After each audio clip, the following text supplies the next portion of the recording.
In the empty villa, Celia Quinn sat motionless on the sofa.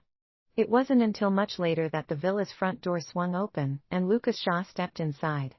His gaze paused briefly on her, then his expression turned cold. Yvonne is running a fever today. Why did you keep calling me? Celia rose to her feet, her head still lowered, remaining silent. She didn't respond, and Lucas didn't leave either. After a while, she finally spoke in a low voice. I needed to talk to you earlier. What for? You're standing here perfectly fine. What could possibly be so urgent? Her explanation failed to earn his understanding. Instead, his tone grew colder. Didn't I tell you Yvonne isn't feeling well and that I'd be with her all day? What's the point of you doing this on purpose? Celia, I've told you before not to harbor those improper thoughts about me. I'm your uncle, it's impossible. If you pull something like this again, you'll have to move out. With that, Lucas went straight upstairs, slamming the door behind him as he entered his room. Downstairs, Celia remained standing, quietly watching his retreating figure. After a moment, she softly murmured, Uncle, I'm sorry. There won't be a next time. Because I'm already dead. Her voice was barely audible, and Lucas, already upstairs, didn't hear her words. Celia didn't seem to care. She sat back on the sofa, lost in thought, memories surfacing uncontrollably. Lucas wasn't her biological uncle but a close friend of her father's. From a young age, she had loved clinging to him, calling him brother. Every time, Lucas would patiently correct her. Not brother, call me uncle. The year she finally switched to calling him uncle was when she was 8. Her parents were killed in a tragic car accident, leaving her orphaned. Lucas took her in and brought her to his home. She became the cherished bloom in his life, showered with his undivided care and devotion. When she first arrived at the Shaw residence, being in an unfamiliar place left her anxious and sleepless night after night. Lucas would juggle his demanding work schedule while patiently staying up to coax her to sleep. Her frail health had plagued her since childhood, her life sustained by constant medication. When she turned 12, the rest of the Shaw family, unhappy with Lucas for raising what they called a draining burden, insisted he send her away. Lucas refused. He was willing to leave the Shaw family estate and set up his own home just to keep her with him. Later, Lucas single-handedly founded Square Corporation, building it into a company rivaling the Shaw Group's stature. Only then did relations between Lucas and the rest of the Shaw family begin to ease. When she was 15, Celia joined a school-organized field trip, only to encounter a sudden landslide that nearly claimed her life. In her most desperate moment, Lucas risked everything, venturing deep into the treacherous mountains to rescue her. From a young age, whatever she wanted, no matter how outlandish, even the stars in the sky, Lucas would agree without hesitation to fetch them for her. But the memory that left the deepest impression on Celia was from the year her parents had just passed away. Her body was exceptionally frail, and one time, she fell seriously ill with a high fever, remaining unconscious for 3 days in the hospital. When she woke up, fear overwhelmed her. She clung to Lucas, crying so hard she could barely breathe, her voice trembling as she asked, Uncle, am I going to die? At that time, he said, Celia, as long as I'm here, no one can take you away from me. Not even the king of the underworld himself. If he tries, I'll snatch you back. He made that promise with unwavering conviction, and for the next 10 years, he truly protected her, from the age of 8 to 18. No matter how difficult things became, he never once considered giving up on her. But today, when a burglar broke into the house and stabbed her over a dozen times, Celia called him repeatedly, only for him to reject every single call to care for Yvonne Jones, who had a fever. Yvonne had entered their lives 3 months earlier. On the night it happened, Celia had stolen a kiss while Lucas was asleep. He woke up unexpectedly, his expression cold as he demanded to know what she was doing. When he caught her in the act, Celia decided to confess her feelings boldly. But all she received in return was his outright rejection, his gaze filled with disbelief and disapproval. To make her give up entirely, he began going on frequent blind dates. Finally, he brought Yvonne, a woman who seemed perfect in every way, into their lives and flaunted their intimacy before her daily. When Celia died, she had made countless phone calls to him. Yvonne had even answered one. But just as Celia was about to plead for help, Yvonne's voice interrupted her from the other end. Celia, is something wrong? Lucas is making oatmeal for me right now and doesn't have time to answer your call. Before Celia could respond, Yvonne hung up. At that moment, as the call disconnected, Celia took her last breath. Even after death, her soul lingered, consumed by an unyielding fixation. The anomaly did not escape the king of the underworld's notice, and he sought her out. It was then she struck a deal with him. In exchange for her soul being obliterated and barred from reincarnation forever, she bargained for 7 days to return to the mortal world and settle her affairs. Celia walked to the calendar hanging on the wall. If Lucas had been observant, he would have noticed this calendar only had 7 days. She tore off a page, her voice soft as she murmured, "Uncle, today marks the first day of my farewell to you." The next morning, Celia rose early and left the house to settle her affairs. Her death had been abrupt, and it wasn't until last night, after hours of searching online, that she realized how many loose ends needed tying up. But now that Lucas had someone he wanted to build a new family with, as his adopted daughter, she felt like nothing more than a burden. She didn't want to leave him with the trouble of dealing with her aftermath. At the registry office, when she explained that she wanted to terminate her own records, the clerk was incredulous and confirmed with her repeatedly. "Miss, a record can only be terminated when someone passes away. Are you sure about this?" Celia forced a wry smile and nodded. "I'll be gone from this world in 6 days. Hearing this, the clerk assumed she had been diagnosed with a terminal illness. They gave her a look of pity, then glanced at her file and shook their head regretfully. She was only 18. The clerk didn't press further and proceeded with her request. After canceling her records, Celia arranged for a memorial portrait, purchased a casket, and even picked out a funeral outfit for herself. At each stop, she encountered curious or pitying looks, but she paid them no mind. Her only thought was to ensure everything was arranged perfectly, so Lucas wouldn't have to trouble himself with any of it later. By the time she returned home, it was already evening. As she stepped through the door, she spotted Yvonne in the kitchen, wearing an apron and busying herself with dinner preparations. Yvonne greeted her warmly as she walked in. "Celia, you're back. I cooked tonight and was waiting for you to eat together." Noticing the bags in Celia's hand, Yvonne's curiosity piqued. "What did you buy?"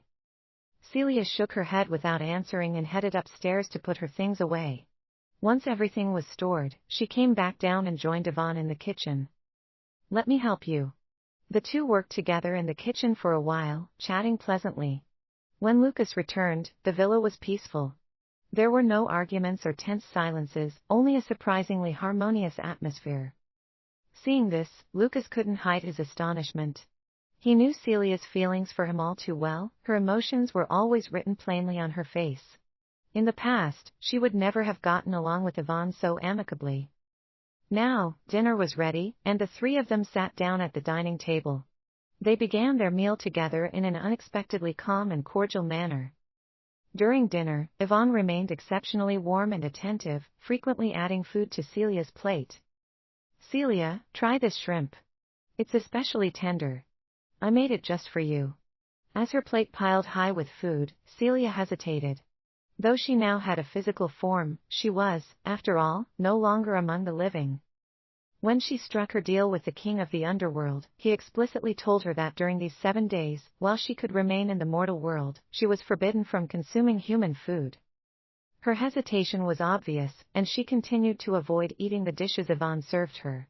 Seeing this, Lucas noticed Yvonne's growing awkwardness. His gaze hardened as he shot Celia a warning look. "Yvonne made this for you. Eat it," he ordered, his tone sharp and commanding. Celia stayed silent but eventually picked up her plate, forcing herself to eat the food in front of her. The moment the food slid down her throat, a searing pain erupted in her stomach as if her insides were being scorched by fire. Unable to endure it, she bolted for the bathroom, retching violently until the pain subsided slightly. The sudden commotion left Yvonne teary-eyed, her voice tinged with grievance as she turned to Lucas. "Does Celia not like me?" At her words, Lucas's expression darkened. He patted Yvonne's hand in reassurance. "Of course she likes you. Let me check on her." He stood and followed after Celia.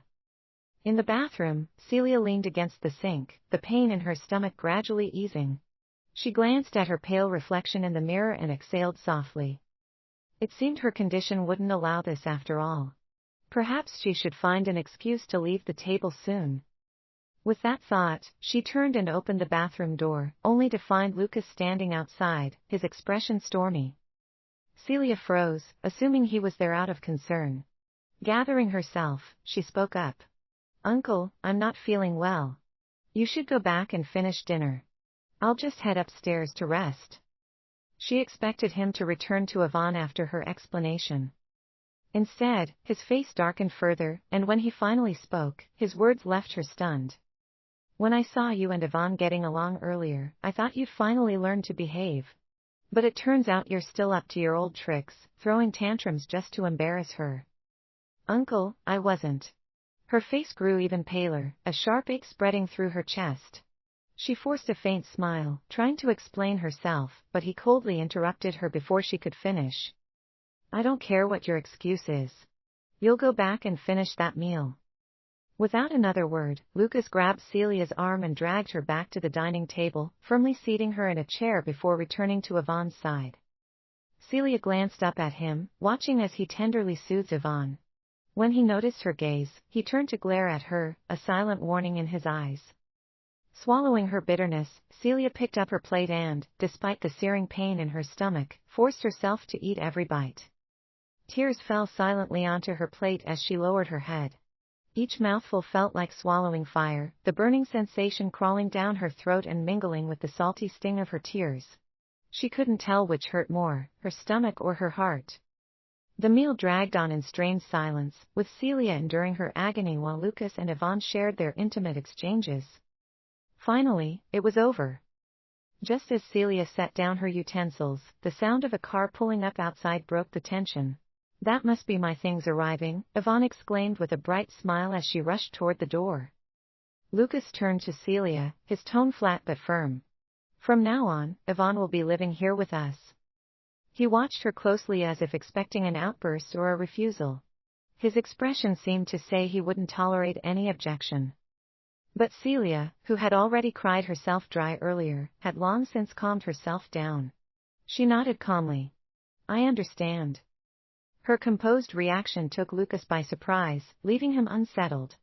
A strange unease crept into his chest, but before he could dwell on it, Yvonne returned, naturally slipping her arm through his. "Lucas, which room will I be staying in?" Snapping out of his thoughts, Lucas offered her a doting smile. "Let me show you around. You can choose any room you like." The three of them went upstairs, accompanying Yvonne as she picked a room. After asking where Lucas' bedroom was, she walked straight toward the room next to his. Watching her head toward that direction, Celia felt a sudden sense of foreboding and hurried after her. When she stepped into the room, she saw Yvonne looking around before heading straight to the wardrobe. "Lucas, I think this room is perfect."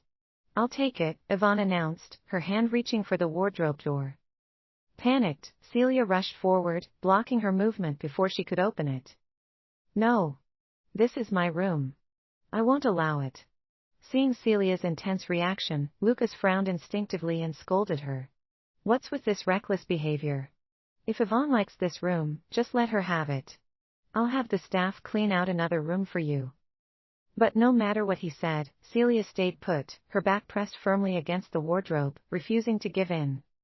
Frustration flashed across Lucas' face as he forced himself to suppress his growing anger. "I swear, I've spoiled you so much you've forgotten your place." The tension between them grew, neither willing to budge until Yvonne finally intervened to defuse the situation. "It's all right, Lucas. If Celia doesn't want to give it up, I'll just choose another room." Lucas glanced at Celia, still stubbornly guarding the wardrobe, and let out a cold laugh, his voice dripping with sarcasm. "Fine. If she won't give it up, then you can just stay with me." Hearing that, Yvonne blushed and shyly buried her face against his chest. Without another word, Lucas wrapped an arm around her and led her out of the room. As they left, Celia caught a glimpse of Yvonne glancing down at her hand, puzzled. "That's strange.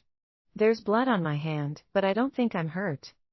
Moments later, Lucas ordered the staff to move Yvonne's belongings into his room.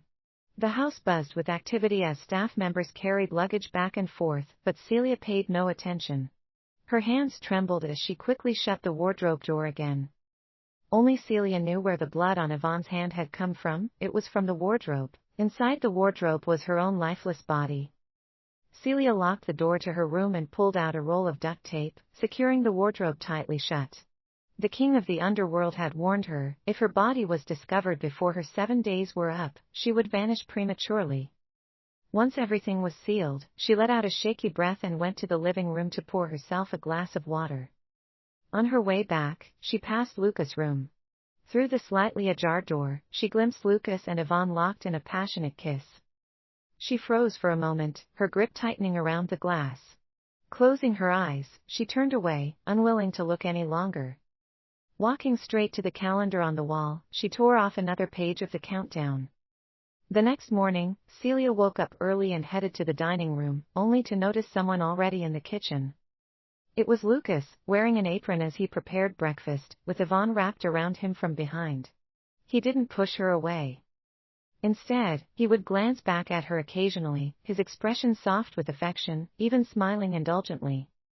Their intimacy played out clearly before Celia's eyes, bringing a sudden wave of memories from the past. Back then, the house was full of staff, but Lucas was always too busy working late into the night and often not coming home.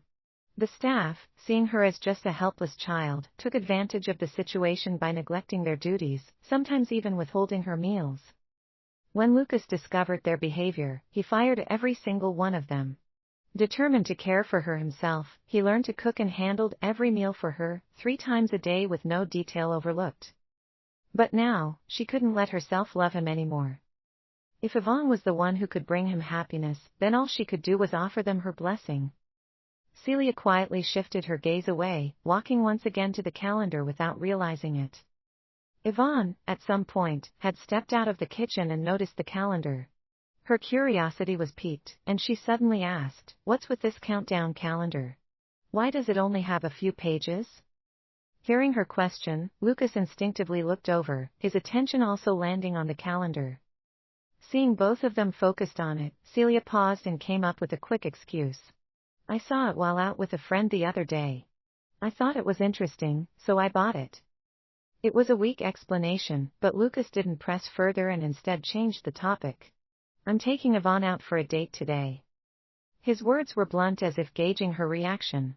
He expected her to protest or create a scene, but to his surprise, she simply nodded obediently. "Have fun." The lack of a response left Lucas momentarily at a loss. He should have been pleased, but as he looked at Celia, a strange heaviness settled in his chest, inexplicably stifling. The atmosphere grew awkwardly quiet until Yvonne suddenly broke the silence. "If you're going to be alone here, why not come with us?" Celia hadn't expected Yvonne to invite her along, and for a moment, she froze. But she quickly shook her head. "I have plans. I promised to meet up with some friends to say goodbye, so I'll pass." With only half a month left before college started, the gathering was filled with her friends' excitement for the future. But Celia sat alone on the sidelines, silent and withdrawn. After all, she only had 5 days left. 5 days before she would vanish completely, leaving no future to dream about. Noticing her quietness, someone approached her with a teasing grin. "Celia, you like your uncle, don't you? Why not make a move before the summer's over?" "Exactly. They say it's hard for a guy to win over a girl, but for a girl, it's easy as pie. You're not even blood related. Why not go for it? Stop being so shy and make your move." The mention of Lucas sparked a lively buzz among the group. Ideas flew as they excitedly egged her on, some even joking about taking drastic measures. But Celia simply shook her head, her expression calm. "No. I can't and won't like him anymore." The gathering didn't last long, and when it was time to leave, Celia made her rounds to say goodbye to each of them. "Lila, congratulations on getting into the school you wanted. I'm sure you'll have a bright future ahead of you. Sophie, you need to take better care of yourself. You're always skipping breakfast, you have to start taking your health seriously. Annie, Sarah, I'll always miss you both." One by one, she hugged them, her demeanor serious and sincere. Her unusual solemnity made the others laugh, brushing it off as a quirky show of sentimentality. Celia, your goodbye is way too formal, like we'll never see each other again. Don't worry, just because we're going to different colleges doesn't mean we'll forget about you. After bidding farewell, the group gradually dispersed, leaving Celia as the last to leave. She watched their retreating figures, a faint sadness welling up in her heart. No, they would never meet again. Goodbye, my friends. When Celia returned home, Lucas was already back. The moment she stepped through the door, she saw him sitting on the sofa, his expression dark and stormy. Her gaze swept the room, but Yvonne was nowhere to be seen. She casually asked, "Where's Yvonne?" "She's on a business trip." Accepting his answer without much thought, Celia nodded and was about to head upstairs when Lucas' cold voice stopped her. "Hold it." She turned to see him pulling out several items, his face etched with displeasure. "Care to explain these?" he demanded, holding up a collection of things, a receipt of her purchased casket and funeral outfit. When Celia saw the items on the floor, her heart skipped a beat. She had hidden them so carefully, how had Lucas found them? For a moment, panic flickered across her face. It took her a moment to collect herself before she stammered, "Tomorrow is the anniversary of my parents' passing. I bought these as a way to honor their memory." Hearing her response, Lucas hesitated, the odd tension in his chest easing slightly. After a moment, he said, "I'll go with you to visit them tomorrow." "There's no need, Uncle," she replied quickly, shaking her head. "You should focus on spending time with Yvonne and handling work. I've caused you enough trouble in the past. I won't be a burden to you anymore." Lucas had been prepared for her to accept his offer with gratitude, but her unexpected refusal left him stunned. Shock flickered in his eyes as Celia turned and left without giving him a chance to respond. Once back in her room, she silently tore another page from the calendar, shredding the piece into tiny fragments and tossing them into the trash. Only 4 days left. As Lucas watched her retreating figure, her words echoed in his mind. Before he could stop himself, he murmured, "You were never a burden to me, Celia." His voice was soft, barely above a whisper, and by the time he spoke, Celia was already in her room, unable to hear his words. On the 4th day of her countdown, Celia visited her parents' grave alone. She walked to their headstone, gently placing a bouquet of flowers in front of it. Her gaze lingered on their photographs engraved on the stone, familiar, gentle smiles that seemed frozen in time. Sitting down between the two graves, she let herself imagine she was once again nestled between them, just as she had been as a child. "Mom, Dad," she began softly, "I don't know if you've already reincarnated by now. Please don't be angry at me for being selfish, trading my soul for 7 days just to settle things. For so long, I envied others for having parents who loved them, but not anymore.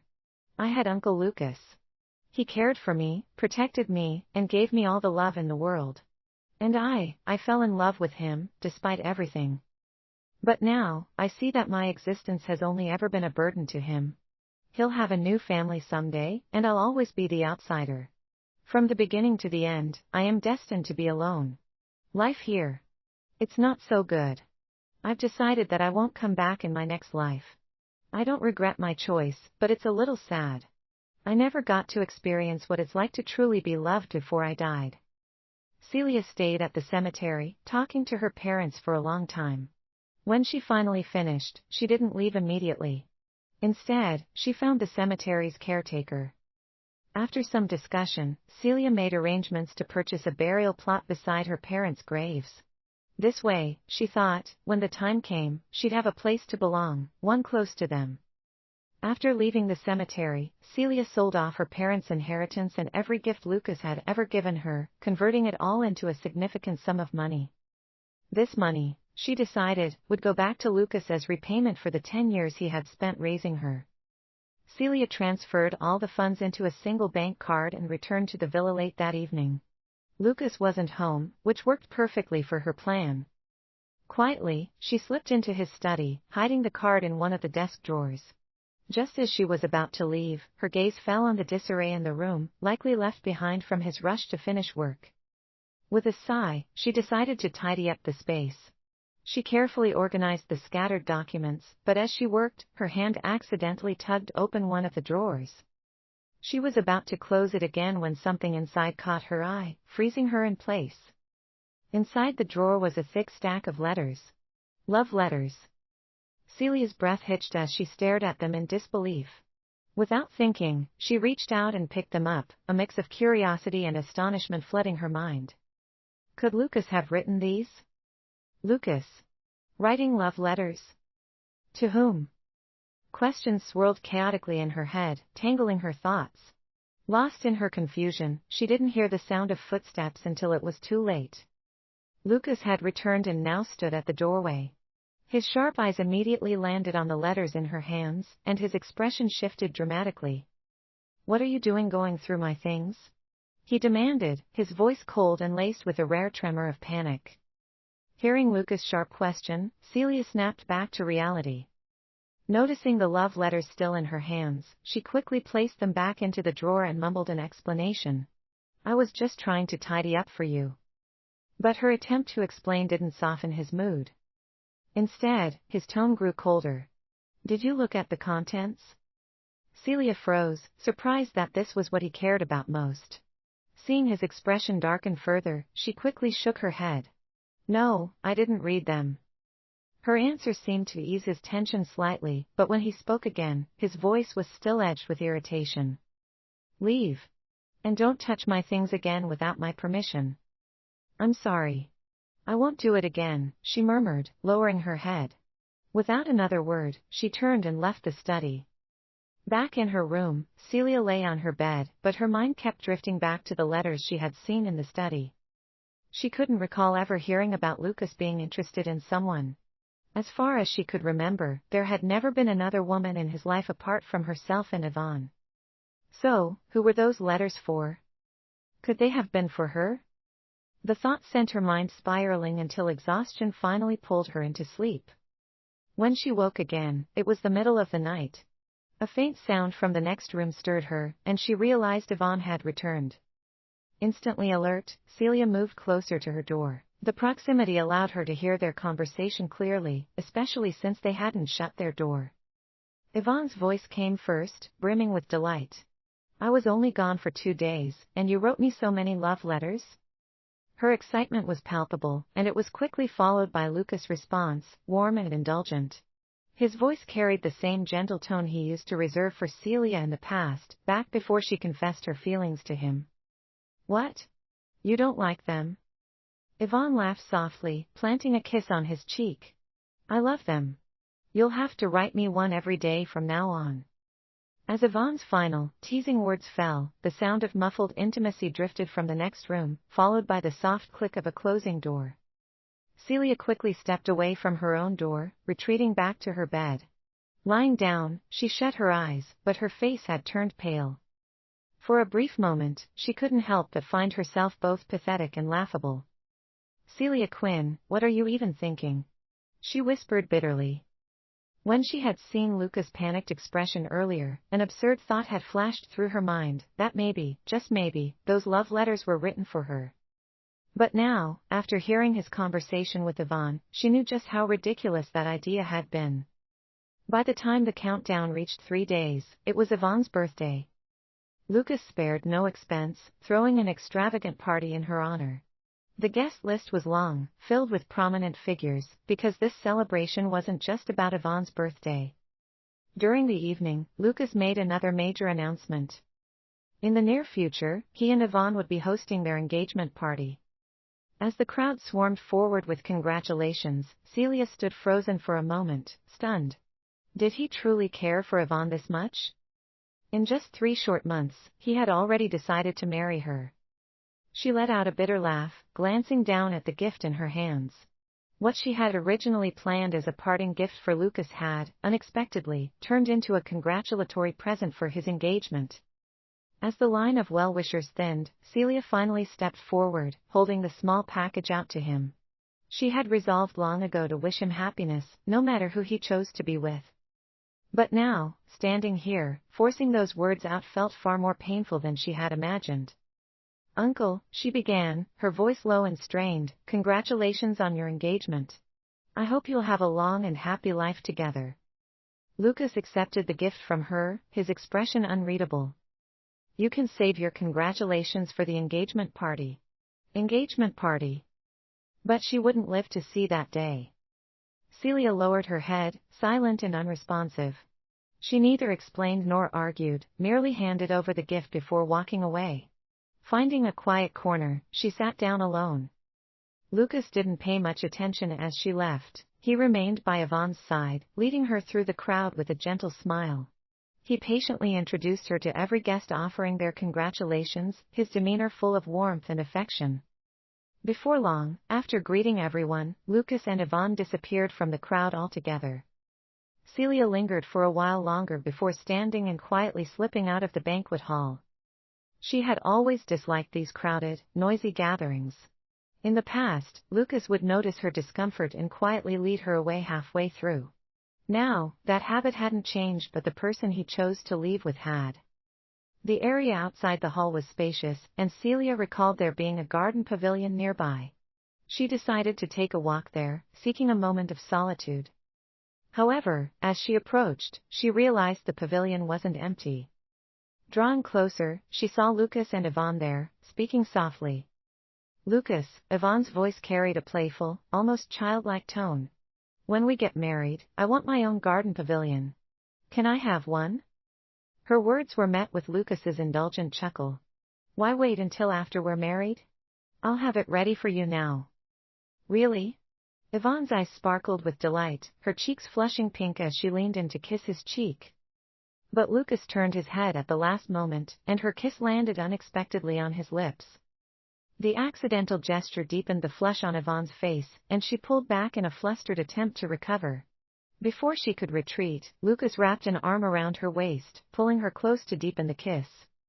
From a distance, Celia stood frozen, watching the scene unfold. Perhaps it was because she was already dead, or perhaps it was because she had steeled herself to wish them happiness. But no matter how prepared she thought she was, the sight still struck something deep within her. As Celia watched the scene unfold, the pain she had anticipated didn't come. Instead, an unfamiliar sense of calm settled over her. She didn't disturb them. Turning away, she left quietly. She wandered aimlessly through the property, eventually finding herself near the swimming pool. Celia stood still, gazing blankly at the crystal-clear water, lost in thought. She didn't know how much time had passed before a familiar voice broke through her reverie. Watching all this must really hurt, doesn't it? She turned to find Yvonne standing behind her. Celia frowned slightly, confused by her words. Lucas told me everything, Yvonne continued, her tone laced with feigned understanding. He told me about your feelings for him. Honestly, I get it. You're just a young girl, and Lucas is so incredible. It's normal to have a little crush. Her words seemed understanding, but the malice in her eyes betrayed her true feelings. But it's also not normal, is it? After all, what kind of child falls for their own uncle? Celia hadn't expected Lucas to share her feelings so openly with Yvonne. A wave of shame and bitterness washed over her. She didn't need him to reciprocate her feelings. She had even resolved to bless their future together. But why did he have to trample on her dignity like this? She remained silent, refusing to respond, but Yvonne wasn't done. Her voice took on a hint of smugness as she added, Lucas doesn't like you. Honestly, I don't have the patience to keep up this whole family charade with you either. Soon, I'll be marrying into the Shaw family, and I don't want a clingy child lingering between us. If you're willing to leave, I can give you some money. You're an adult now. It's time you learn to be independent. Celia's face turned pale at her words. After a long pause, she finally replied in a hoarse voice, Don't worry. I'll be gone in 3 days. Her concession didn't soften Yvonne's attitude. Instead, it only emboldened her to push further. Why wait 3 days? Why not leave now? For a moment, Celia was at a loss for words. How could she explain that 3 days wasn't the timeline for leaving the Shaw family, it was the time she had left in this world? Just as Celia was about to speak, an unexpected commotion unfolded. 2 children, laughing and chasing each other on skateboards, came racing toward the pool. Neither noticed the people standing nearby until it was too late. Failing to stop in time, they crashed into Yvonne, sending her tumbling into the pool. With a loud splash, water erupted from the pool. Celia froze for a moment before snapping back to reality. Ignoring the children, she stepped forward, ready to jump in and help. But before she could move, a figure darted past her. A powerful force shoved her back, and she stumbled before regaining her balance. Looking up, she saw it was Lucas. Without hesitation, Lucas stripped off his jacket and dove into the pool. Moments later, he surfaced, pulling Yvonne to safety. Wrapping her in his coat, he turned to Celia, his brow furrowed. What happened? Before Celia could explain, Yvonne spoke first, her voice soft and trembling, laced with just the right amount of vulnerability. It's my fault. I must have upset Celia, and she pushed me into the pool. But it's okay, I'm fine, don't be angry with her. Her frail tone and shivering frame painted a convincing picture, and despite the words of forgiveness, her statement sounded more like an accusation. Lucas' expression darkened further. His accusing gaze shifted to Celia, and she felt the weight of his judgment. I didn't push her. It wasn't me, it was, Celia stammered, turning to find the children who had caused the accident. But a glance around revealed they had already disappeared. Her voice faltered, and the brief pause sealed her fate. If not you, then who? Me? Or are you going to claim she somehow fell in on her own?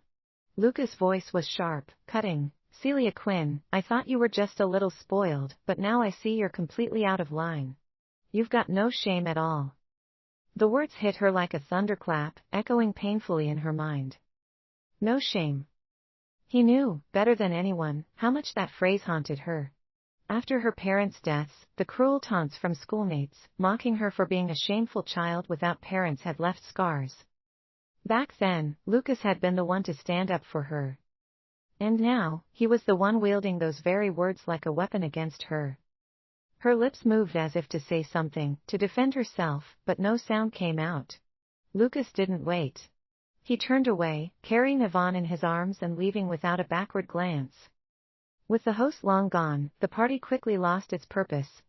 The crowd dispersed, leaving Celia to wander home, her heart heavy and her mind adrift. That night, she couldn't sleep. She called Lucas and sent him messages, desperate to explain what had really happened. But as the hours dragged on, the silence from him was deafening. It wasn't until dawn the next morning that Lucas returned to the villa, Yvonne at his side. Uncle, I didn't push her. It was two kids, they were playing near the pool and accidentally knocked her in. Celia rushed forward the moment she saw them, her voice pleading. Lucas didn't respond. He simply kept walking, pulling Yvonne along with him as if Celia wasn't even there. He didn't spare her so much as a glance. Panicking, she stepped in front of him, blocking his path, her eyes red with unshed tears. Can't you believe me just this once? You used to. You always trusted me. Her voice trembled, breaking slightly with emotion. It was enough to make Lucas pause. In the past, when she had no one else, Lucas had been her everything. He had given her the security and love she needed to survive. And whenever something went wrong, he would always take her side without question. She had once asked him why, when everyone else accused her of lying, he still believed her. His answer had been simple, Celia, I raised you. I might not know everyone else, but I know who you truly are. But now, as she stood before him, desperate for that same trust, Lucas remained silent. After what felt like an eternity, he finally moved, but only to push her aside. Get out of the way. He didn't push her hard, but Celia staggered and fell to the ground. Seeing her collapse so easily, Lucas froze for a moment, guilt flashing in his eyes. He quickly bent down to help her up, but when his hand touched hers, he stopped, his expression shifting to one of alarm. He realized that her body temperature was abnormally low. Why is your hand so cold? His voice was filled with unmistakable concern, but when Celia fumbled for an explanation, unable to provide an answer, Lucas grabbed her hand to check for himself. What he discovered left him stunned. He couldn't feel her pulse. Just as he was about to question her, Yvonne, who had been standing quietly behind him, interrupted. Celia, even if you're upset about Lucas spending time with me, pretending to be sick just to get his attention isn't the way to go. Her words landed like a dagger, and the worry in Lucas' eyes instantly hardened into fury. You pushed Yvonne into the pool, and now you're pretending to be ill just to manipulate me? The only way I'll even consider forgiving you is if you apologize to Yvonne right now. The ticking of the clock on the wall marked each passing second, weighing heavily on Celia's heart. She didn't have much time left, and now she was wasting it in a cold war she couldn't win. Her face pale and expression numb, she didn't bother to argue further. Fine, I'll apologize. She stood, her head bowed and eyes red-rimmed, and mumbled a soft, "I'm sorry," in Yvonne's direction. Then she looked up at Lucas, her gaze hollow and lifeless, as though every ounce of fight had drained from her. "Uncle, is this enough? Will you forgive me now?" Lucas' jaw tightened, her words cutting deeper than he wanted to admit. She looked utterly defeated, as though bearing a pain so heavy it might break her. Her shoulders trembled faintly, and her watery eyes glistened with a sadness so raw it was suffocating. But his anger refused to waver, and after a long, tense silence, he finally spat out 5 cold words: "Don't let it happen again." On the final day of the countdown, Celia came downstairs to find Lucas and Yvonne at the door, preparing to head out. She hesitated for a moment before calling out to him. "Uncle, I know you're busy, but could you come back tonight for dinner? Just one meal, just the 2 of us." She wanted to bid him a proper goodbye. Her eyes were filled with reluctant longing, a quiet plea. But the moment Lucas heard her words, he instinctively assumed it was another attempt at a confession and was ready to refuse. Before he could speak, Yvonne patted his hand, her tone light and understanding. "It's fine, I'll catch up with some friends tonight. It's been a while. You're her guardian. Don't hold grudges with a kid over such trivial matters." With her gentle persuasion, Lucas eventually agreed. Celia got the answer she wanted, yet the ache in her chest only deepened. She stood silently by the door, watching as they got into the car and drove off, the sound of the engine fading into the distance. Suppressing the wave of emotions churning within her, she turned and went back inside. She'd heard that when someone passes, their belongings are often cleared away to bring closure. Since it was her last day, she didn't want to burden Lucas with handling her things. She started sorting through everything she owned, gathering it all to discard. Her room was filled with traces of Lucas. From her toiletries to the clothes on her back, everything had been chosen and provided by him. At first, Lucas hadn't been so meticulous in caring for her. Most of her daily needs were left to the housekeeper and his assistant. That changed after one fateful incident. The housekeeper had been neglectful, and his assistant, overwhelmed with work, failed to notice when Celia came down with a fever. She had grown so ill that by the time Lucas returned home, her fever had left her burning up and barely coherent. The doctor later said that if Lucas hadn't arrived when he did, her fever might have left her with lasting damage. From that day forward, Lucas handled her care personally, never delegating her well-being to anyone else again. Shaking herself free from her thoughts, Celia looked around at the belongings she had carefully packed away. A quiet sadness settled over her. From this moment on, the world would no longer have a place for her. She cleaned the house meticulously, leaving everything spotless except for the wardrobe, still sealed with tape. She wondered what Lucas' reaction would be when he found her body inside. Would he be sad? With her gone, no one would be there to cling to him, to say things he didn't want to hear. Surely, without her, Lucas would feel relieved. Maybe even happy. After tidying the house, Celia turned her attention to preparing what would be her last meal with Lucas. Cooking wasn't something she was good at. Back when she lived with him, they either dined out or Lucas cooked himself. Once, Celia had expressed her desire to learn how to cook, saying she wanted to prepare a meal just for him. But after a mishap where she burned herself with hot oil, Lucas had forbidden her from attempting to cook again. Still, she had secretly taken lessons, hoping to surprise him. But before she could master the skill, the accident happened, turning her into nothing more than a lingering soul. Now, at least, she no longer had to worry about being burned by oil. It took her 5 long hours, but Celia finally managed to prepare a lavish spread of dishes. Sitting by the dining table, she waited patiently. The food cooled, she reheated it, then waited again. But Lucas never came home. She sent him messages, but he didn't reply. She called him once, twice, but each time, the phone went unanswered. When the call automatically disconnected for the third time, she stared blankly at her phone, only to see a notification pop up on her social media feed. It was a new post from Yvonne. A sinking feeling gripped her chest as her trembling fingers opened the post. The image showed 2 plane tickets. The caption read, "True love is when I say I want to see the snow in Winter Town, he drops everything to take me there." The moment Celia read the post, her face went pale. Her hands shook as she dialed Luca's number again. This time, he finally answered. "Did you go to Winter Town with her? You promised me you'd." Before she could finish, a woman's voice interrupted her from the other end. It was Yvonne. "Celia, did you really think Lucas would go back for you? Stop deluding yourself. The only thing you should be doing now is packing up and leaving Lucas' house for good." With that, Yvonne hung up, not giving Celia a chance to respond. The beeping tone of the disconnected call lingered in the air, echoing in Celia's ears. She sat silently for a long while, unmoving, until the clock struck midnight. With the chime of the hour, she stood, calmly picking up the now cold dishes from the table. Without hesitation, she dumped everything into the trash. It was then that a chilling voice, belonging to the king of the underworld, echoed from above, carrying a cold, otherworldly air. "Celia Quinn, your 7 days are up. Do you regret making this deal with me?" The grim, icy words seemed to fill every corner of the villa. As they faded, Celia let out a faint, bitter laugh. Her soft voice broke the silence. "There are disappointments, but no, I don't regret the choice." She walked to the calendar and tore off the final page of the countdown. Her voice was steady but resolute as she murmured, "Let's go." As soon as the words left her lips, she watched her body begin to fade. She raised her hand, staring as her transparent fingers began to dissolve, bit by bit. The ethereal glow spread to her arms, legs, and then her entire body. Piece by piece, she vanished into nothingness. Just before the end, Celia turned her gaze toward the distance. A faint smile touched her lips, bittersweet and fleeting. "Goodbye, Uncle." This time, the farewell was